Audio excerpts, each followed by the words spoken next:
చెల్లె ఒక్కసారి నాతో మాట్లాడదే బావా నువ్వని చెప్పిపో నా చెల్లె నాతో ఒక్కసారి మాట్లాడమని చెల్లె చెల్లె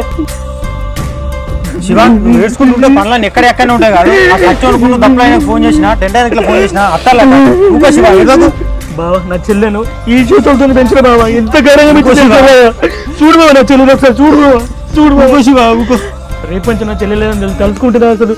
మనసుకు నింపలేదు బాబా అసలు ఏం చేయాలి బాబా నాకు అర్థమయ్యట్లేదు ఈ చేతులతోటి పెంచినా కాదే బిడ్డ ఈ చేతులతోటి నీకు గోరు ముద్దలు తిని పెట్టినా కాదే బిడ్డ ఈ చేతులతోటి తలకొరి పెట్టమంటాను బానే బిడ్డ దేవుడా నాకు ఈ కడుపుకోత ఎంత పెట్టినవు దేవుడా శివ ఊకో అత్తమ్మ ఊకో ఏడవకు కార్యక్రమం స్టార్ట్ చేద్దాం నీ అందరికి ఫోన్ చేస్తే కావ్య కావ్య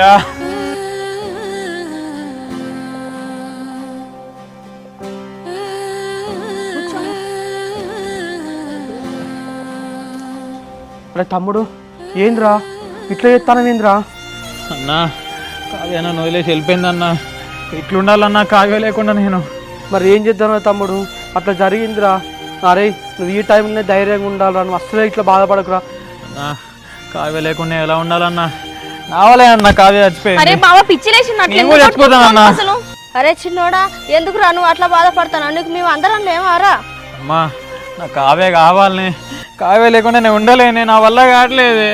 చిన్నోడా ఇప్పుడు మన ఆయన చేసినవారా నీకోసం వాళ్ళ అమ్మాయి ఇంటికి కూడా నేను పోయి మాట్లాడాల్సిన అమ్మాయి తొందరపడ్డది అది రాతరా దానికి మనం ఏం చేయలేము ఇక లేదు నాన్న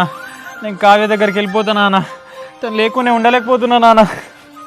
అరే నువ్వు అట్లా బాధపడకు తమ్ముడు నాన్న మరి తమ్ముడిని తీసుకొని పోయి ఒకసారి కావాలంటే పోయి రావాలి నాన్న బావా మేము ఆల్రెడీ కావ్య వాళ్ళ ఇంటికి వెళ్ళినాం వాళ్ళన్న మస్తు సీరియస్గా ఉన్నాడు గొడ్డలు పట్టుకొని బావ మీదకి వచ్చిండు ఇప్పుడు వెళ్ళడం కరెక్ట్ కాదు బావా కళ్యాణి ఏదైనా తెలితే చెప్పి చేయలే ఇప్పటికే మీరు చాలా పొరపాటు చేసిండ్రు ఇప్పుడు ఎంత ఆవేశం ఉంటారో వాళ్ళ ఇంటికి పోతే వాళ్ళు ఏదైనా చేయవచ్చు